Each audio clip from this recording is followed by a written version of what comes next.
Greetings viewers, you're welcome to my YouTube channel. Today I'm going to be teaching you how to make round sleeve.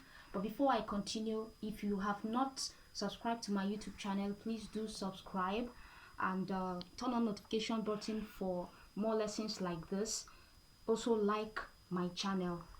Before I continue, I'm going to be making use of my scissors, my tape and my chalk. I have my fabric here folded in 4 places. Folded my fabric in 4 places.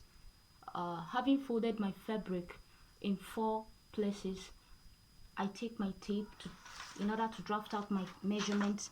My sleeve measurement is 10 inches. I placed it here, added 1 inches for sewing allowance, and I took it round. But as I'm taking it round, my left hand is going to be here holding onto this tape for it not to move.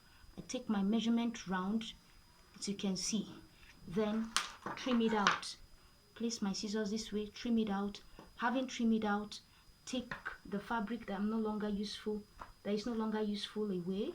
Then I'm going to open up my fabric, but before I do, I make a notch here in order to get my midpoint, center point. Then opened up my fabric. I opened it up this way.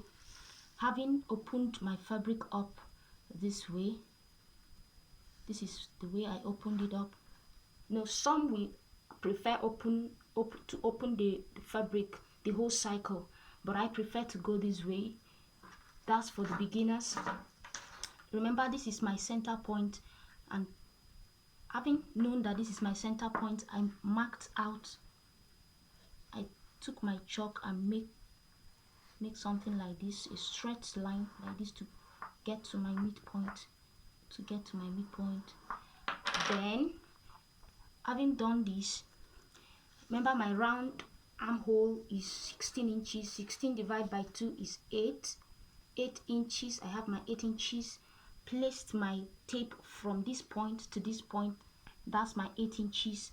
Having gotten my 8 inches, then I make a mark like this. Then I took my cutting from this point to this point. I made a round curve to this point. Then I used my scissors to trim it out this way. I used my scissors to trim it out. Having trimmed it out, I took the fabric that is not needful anymore away, and I have my round sleeve cutting. This is what I'm going to be having done this. And the way it is, when I place this on my armhole here, this part that is bigger is going to be lapping. It's going to be lapping on my arm. Thanks for watching. Remain blessed.